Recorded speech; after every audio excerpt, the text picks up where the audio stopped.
Isa po akong prinsesa? Reyna po ang aking ina? Oo.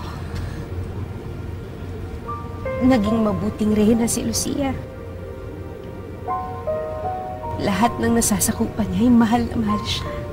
May mga sireno din na nanligaw sa kanya. Pero wala siyang napusuan. Dahil may iba nang nagmamay-ari ng kanyang puso. Isang nilalang na hindi natin kahuli. Jezebel, umibig din ng iyong ina sa isang tagalupa. At tinalikuran niya ang lahat. Makapiling lang ang lalaking pinakamamahal niya.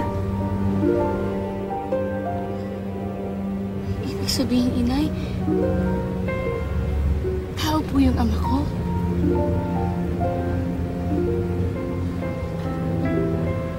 Pinagpalit niya ang kanyang buntot para lang magkapaa. Sino ka? Hindi na mahalaga yun. Basta umalis ka na dito. Sandali! Pero ang kapalit nun ay ang kanyang alaala. Alaala ni Reyna Lucia ang korona para sa bagong reyna ng Sirenea. Reyna Janga. Sa'yo na ang kaharian, ano naman ang kabayaran para sa aking kasiyahan. Huwag mo nang itanong sa akin kung sino ba si Amafura at kung paano nakuha ng iyong ina ang kanyang paa. Hindi na mahalaga ngayon ang impormasyon na yun. Akala ko ay naging mabuting kaibigan ako sa iyong ina dahil sa sinuportahan ko siya. Yun pala, pinabayaan ko lang siya sa kapahamakan. Limot na nga ng mga sirena si Lucia. Kinig kayong lahat. Wala na si Lucia. Wala na ang dating reyna. Iniwan niya ang Sirenea para sa lupa. Sa siyang taksil. Kaya magmula ngayon, may bago ng kaharian na mamumuno. Ilalanin niyo ang bagong reyna. Ang reyna, Janga. Bakit siya ang magiging reyna? Hampas dagat lang siya. Isang tagasama.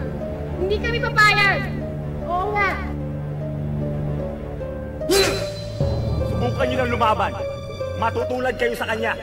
Kung sino mang mag-aklas, mamamatay. Mabuhay ang bagong reyna! Mabuhay! Reyna Janga! Mabuhay!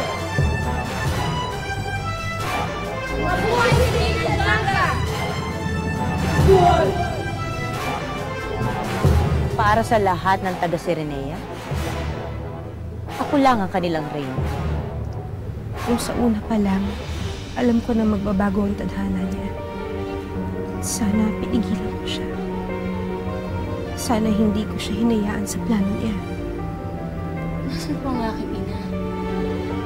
At ang aking ama? Buhay pa po ba sila?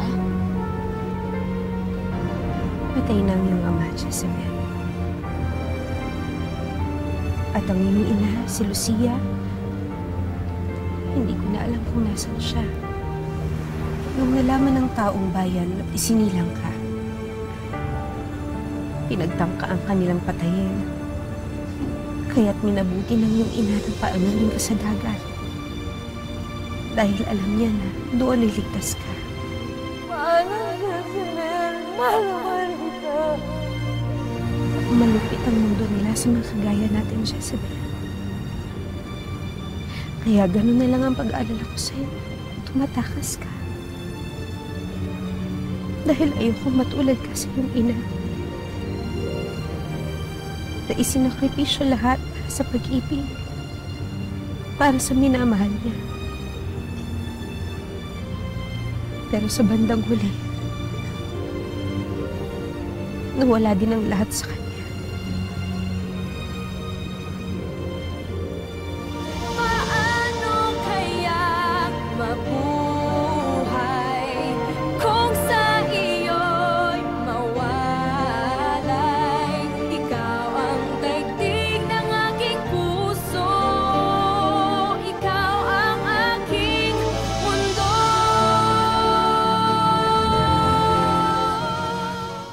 Reyna, nanay mo? hindi ko pagsasabi yun kahit kanino. Oo naman. Pwede ka kayang ipapatay ni Reyna Django kapag nalaman na ikaw ang anak ni Reyna Lucia. Dapat talaga secret lang to. Inagaw ni Django at ni Berbula ang tour ng ina ko. Pinabibigay ni Rigoro. Sa'yo na lang, Susira. Hindi mo ba siya napupusuan, anak? Si Rigoro? Natatabaan ako sa kanya. At mukha siyang pawikan. Correct. Ikaw ang dapat ako po ngayon doon. At pinagsisilbihan nilang dalawa. Kaya pala kintab ng buntot mo. Ikaw ay isang tunay na maharlika. Kahit makita ang buntot ko, ang gusto ko magkapaa ako. Paa? Yung katulad sa Tagalupa? Oo. Gusto ko kasing pumanik sa lupa para mahanap ko yung ina ko. Para makapagpakilala ako sa kanya. Tama lang na maging mapili ka sa iyong mga manliligaw. Bilang nag-iisa kong anak at tagapagmana ng aking trono. Importante ang magiging papel ng lalaki mapapangasawa mo. Kailangan ay karapat-dapat siya para sa'yo. Opo, Ina.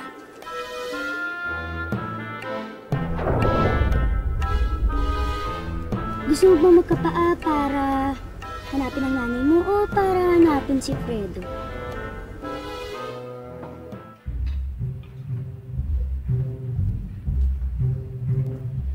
Betty, ang aga mo naman atang dumalaw dito. Chinese ka ba? No. Nag-a-adjust lang ako sa time difference kasi diba sa San Francisco gabi pa.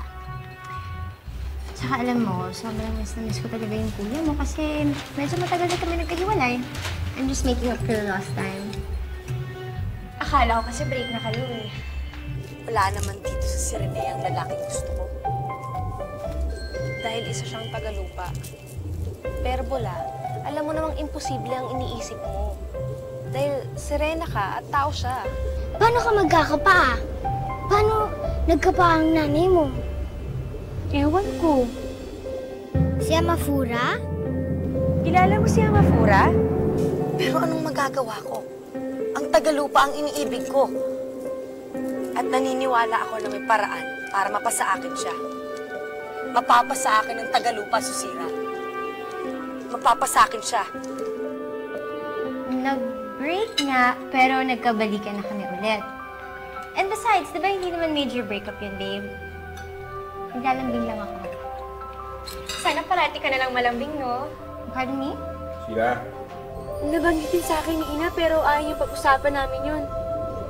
Alam mo ba kung saan ko siya makikita? Jelay? Alam mo, di ba? Jelay.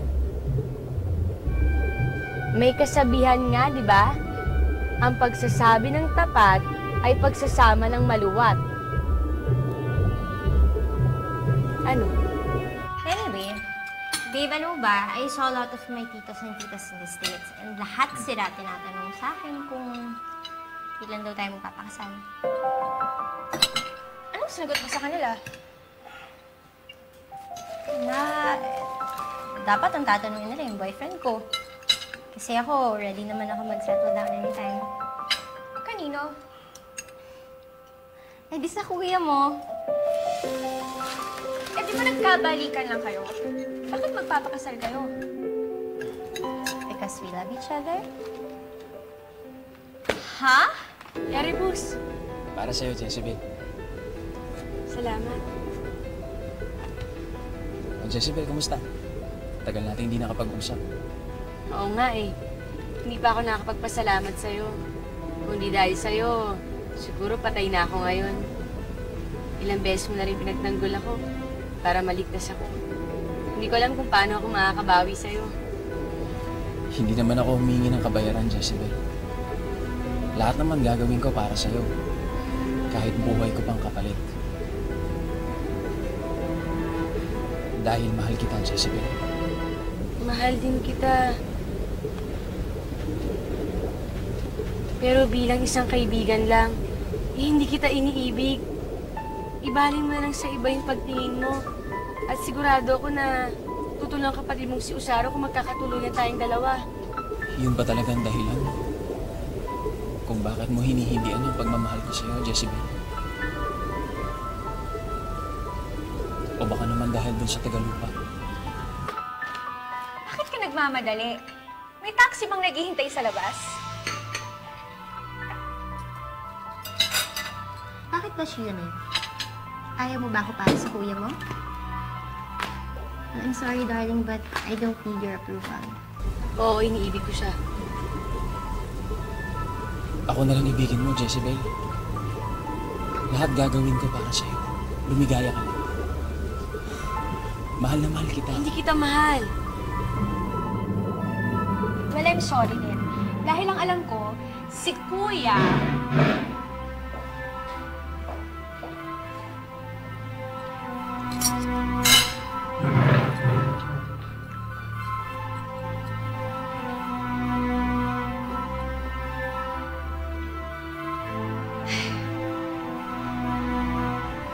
Repos, patawarin mo ko. Pero hindi ko kayang diktahan ang puso ko. Magkaibigan lang tayo. Yun na yun. Relay? Bakit? Bagsak ang asim ni Rebus. Kaya pala siya umiitim ng sadness. Bye, babe. I'll see you later. Okay. Text me, okay? Bye. I love you.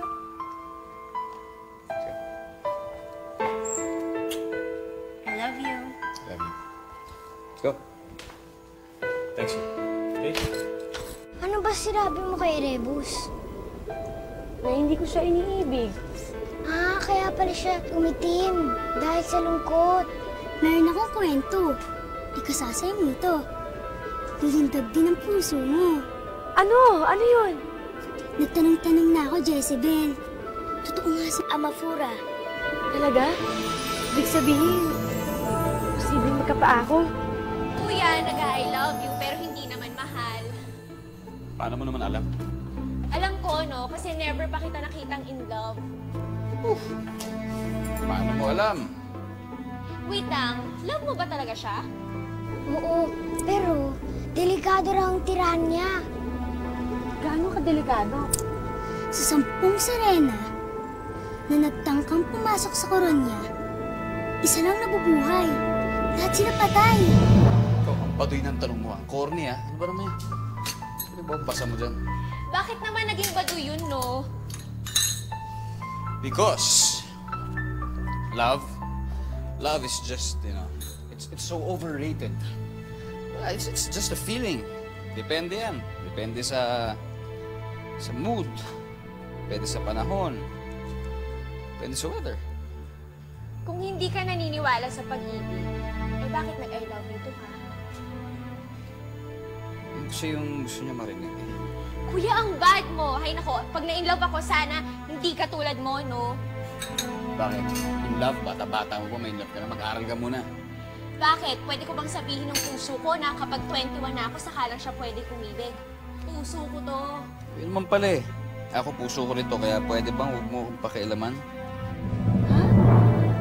10 sirenang pumasok? Isa lang yung nabuhay? Kailangan may pumasok muna na 9 na sirena bago ko pumasok. Saan ba yung lugar na yun?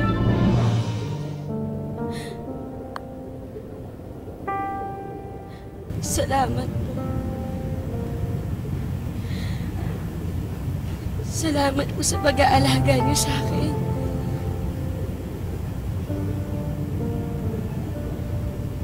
Salamat sa pagpapalaki niyo.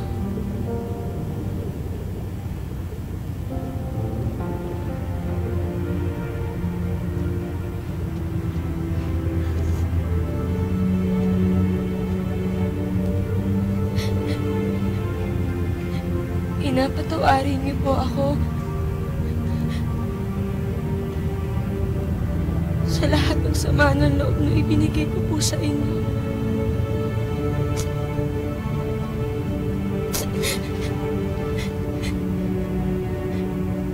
Ina, mahal Mahal ko po kayo. Kayo lang po ang kinilala kong ina.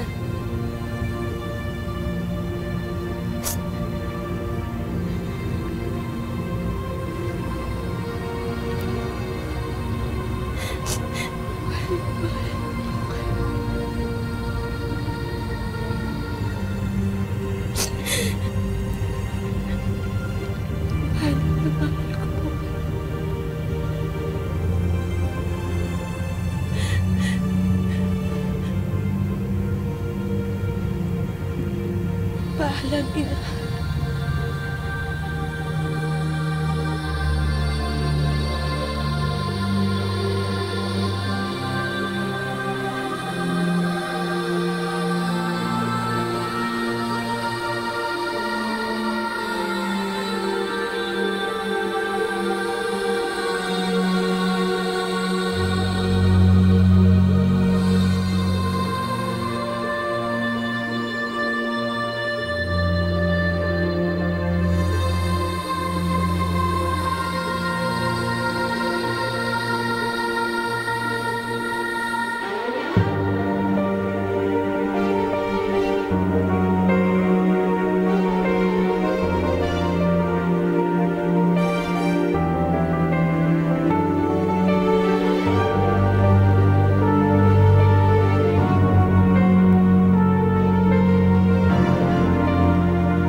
Jezebel?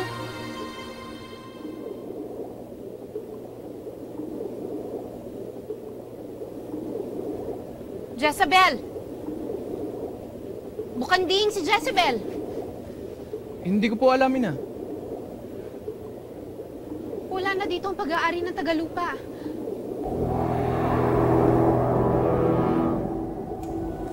Bumalik na lang kaya tayo. Nandito na tayo eh. Ngayon pa ba tayo aatras? Ang balita ko, mahirap tumutuntun yung koronya. Kaya, hindi tayo tumuloy. Wala na si Jezebel.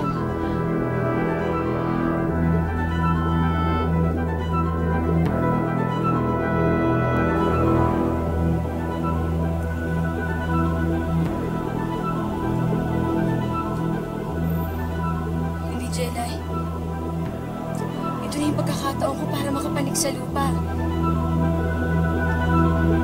Kaya kailangan kong gawin to.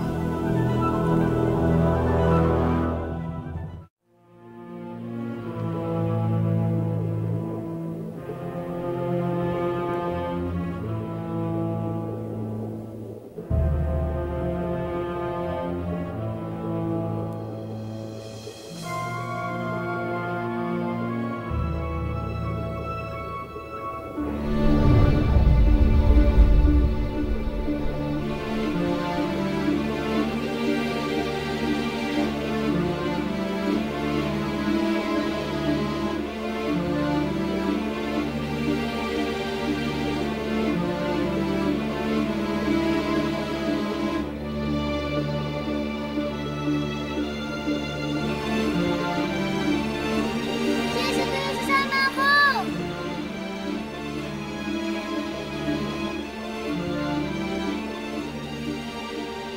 Jezebel, sandali lang! Sasama ako sa'yo! Huwag na, maiwan ka na lang dyan. Hintayin mo na lang akong bumalik.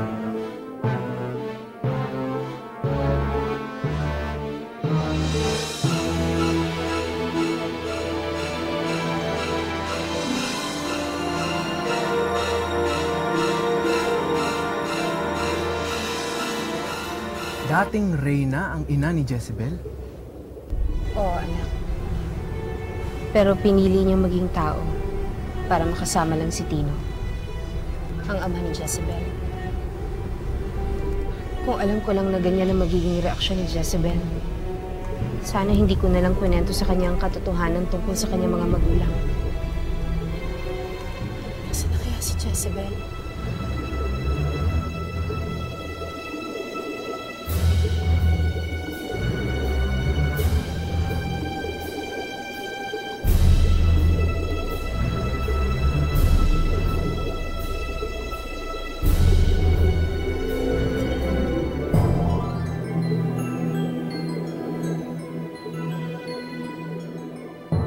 Tama ba itong ginagawa ko? Ano kaya kung bumalik na lang ako? Pero pag bumalik ako, paano mababago ang buhay ko? Paano ko makikita si Ina? At si Fredo?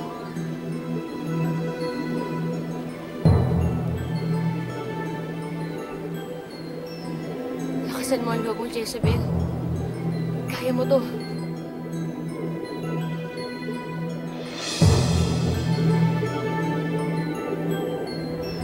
Pero paano siya nagkaroon ng paa? Dahil kay Amafura. Amafura? Sinong Amafura?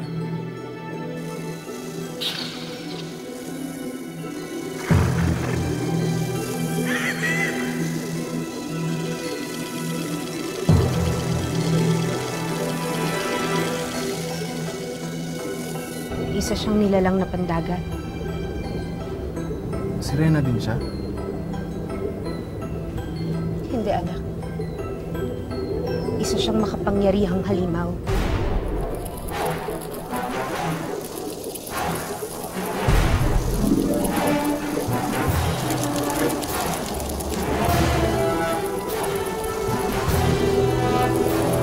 Nakatira siya sa pinakailalim na parte ng dagat.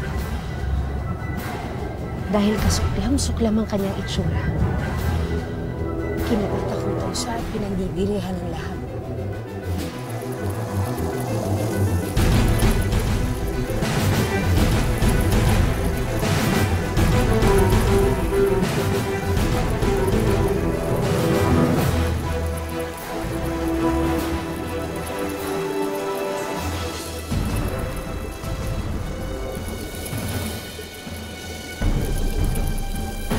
Si Amafura ang reyna ng insekto ng mga dagat.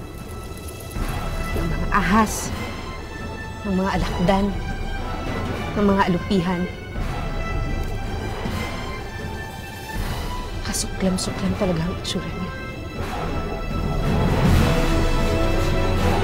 Merong nangahas na pumasok sa akin, Kuron. Isang sirena.